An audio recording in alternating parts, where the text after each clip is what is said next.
Bon, on le comprend, là, il y a beaucoup d'anxiété. Comment y faire face?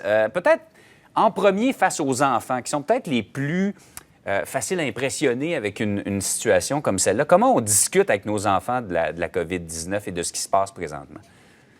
Bien, première chose, c'est important d'en discuter parce que les enfants vont poser des questions.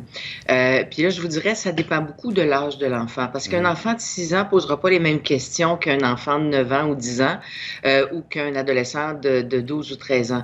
Moi, je vous dirais, c'est important d'abord de voir qu'est-ce qu'ils connaissent de la situation. Alors, à partir du moment où les enfants commencent à parler, demandons-leur, mais vous avez appris quoi de cette situation-là pour être capable de voir si l'information est juste ou si elle nécessite d'être rectifiée. Puis ensuite, il faut attendre les questions, voir ce qui les inquiète. Et dans un troisième temps, important de les rassurer en parlant des mesures, justement, qu'on met en place comme famille, des mesures de protection auxquelles on pense, puis des mesures que le gouvernement a mis en place aussi pour protéger tout le monde. Il faut expliquer autant aux enfants puis aux adultes que les annonces du gouvernement, les fermetures d'écoles, tout ça, ça a un effet paradoxal parce que, étant donné que c'est très, très rare puis que ça arrive jamais, ça donne l'impression qu'il se passe quelque chose d'extrêmement grave. Or, il se passe quelque chose de très important, mais on est mieux protégé une fois ces mesures-là prises qu'avant qu'elles le soient. Oui, et ça peut avoir un effet, effectivement, qui nous fait dire « Oh, on est dans une situation sérieuse », mais justement, le fait qu'on en parle, c'est qu'on a mis en place des mesures pour éviter qu'on se retrouve comme dans d'autres pays. Je vais vous demander conseil, Mme Groux, parce que nous-mêmes, on a un rôle de communication comme média pour parler aux gens et on essaie d'en parler de façon la plus ouverte possible. On veut rassurer la population. Je pense qu'on n'est pas...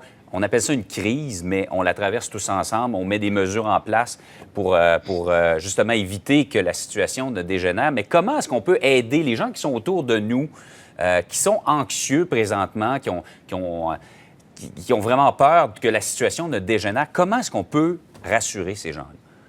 La première responsabilité des médias, à mon avis, c'est évidemment de départager le bon grain de l'ivraie, c'est-à-dire qu'il y a énormément d'informations et il y a énormément de rumeurs et de choses qu'on entend. Je pense que c'est important de transmettre les sources d'informations crédibles et de transmettre au public quelles sont les sources d'informations crédibles aussi. Hein, il y a des experts qui travaillent là-dessus, la direction de la santé publique travaille là-dessus, il y a des médecins experts en microbiologie qui travaillent là-dessus. Donc, ce sont les personnes qui sont en mesure d'informer la population adéquatement. L'autre chose aussi qu'il faut comprendre, c'est que le cerveau est ainsi fait que quand il baigne dans une information, puis que l'information est constante, il s'en imbibe davantage, puis à un moment donné, on dirait qu'il y a juste ça dans la tête des gens. Je pense que c'est pas mauvais pour des gens qui seraient très, très, très inquiets de rester à l'affût des bulletins de nouvelles, mais d'en écouter quelques-uns par jour, puis après peut-être de s'en distraire un peu parce que ça donne rien, cette surexposition-là. Ça fait juste donner subjectivement l'impression que c'est encore pire que c'est. Et donc, je pense que c'est important pour les gens de ne pas oublier de se détendre aussi, de ne pas oublier qu'ils peuvent s'amuser, ils peuvent aller jouer dehors. Il y a des situations qu'ils doivent éviter par prudence, mais il ne faut pas oublier qu'on peut quand même encore avoir du plaisir. Il ne faut pas oublier de le faire. Ah oui, ça, c'est certain. Et je le disais tout à l'heure, il va faire beau, entre autres demain, aller prendre l'air, aller prendre une marche, profiter de l'extérieur pour se changer les idées. Et je mentionne sur ce que vous avez dit que dans les médias, oui, il y a les chiffres qui sont impressionnants là, et les courbes qui sont impressionnantes, mais avec nos experts, on remet ça en perspective, on répond aux anxiétés et aux peurs que peuvent avoir les gens. D'ailleurs, on dit qu'il y a 2 types d'anxiété. Mais moi, ce que je dis toujours de l'anxiété, c'est un phénomène tout à fait normal. Puis heureusement qu'on est capable d'être anxieux dans une situation comme ça, parce que c'est ça qui nous protège. C'est cette anxiété-là, pardon, qui fait en sorte que on va mettre en place les agissements nécessaires, puis qu'on va être vigilant, qu'on va avoir des antennes. Donc, cette anxiété-là, cette peur-là, elle est normale chez tout le monde. Là où ça devient problématique, c'est quand elle nous empoisonne la vie, elle nous empêche de dormir, elle nous pourrit la vie parce que l'anxiété, c'est quand même une crainte anticipatoire. Donc, on craint beaucoup plus ce qui va arriver. Hein? On est beaucoup plus dans le tout à coup que, puis s'il fallait que dans la chose réelle. Parce qu'actuellement, bon, on sait qu'il y a un virus qui court, on sait que c'est épidémique, mais les gens craignent de manquer de nourriture, par exemple. Alors, c'est comme si l'anticipation va plus loin maintenant.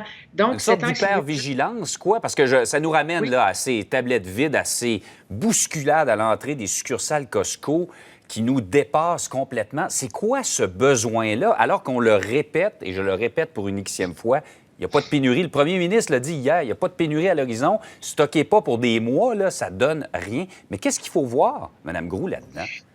Bien, en fait, il y a deux choses.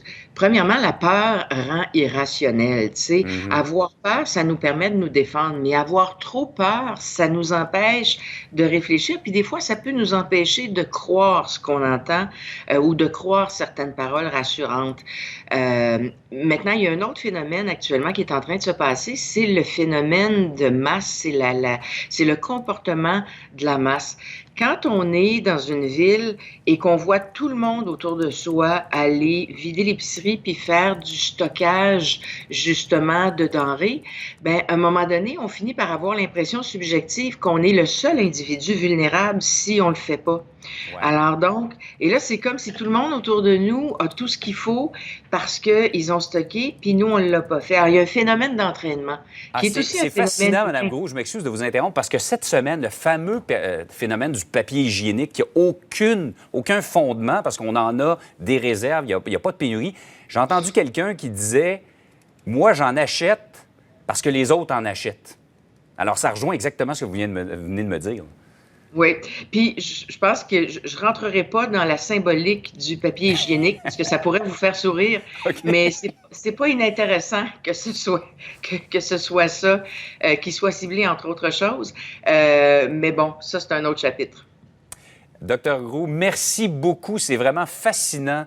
Ça nous apprend beaucoup de choses sur nous, personnellement, mais sur nous comme société, ce qu'on vit présentement. Et espérons qu'on va savoir en tirer les leçons et peut-être adapter nos comportements. Là. C'est peut-être la nouveauté aussi qui fait en sorte qu'on s'est tous précipités vers les provisions. Mais vraiment, vos propos sont extrêmement sages et rassurants ce matin. Merci beaucoup d'avoir été avec nous. Ça m'a fait plaisir. Bonne journée. Au revoir.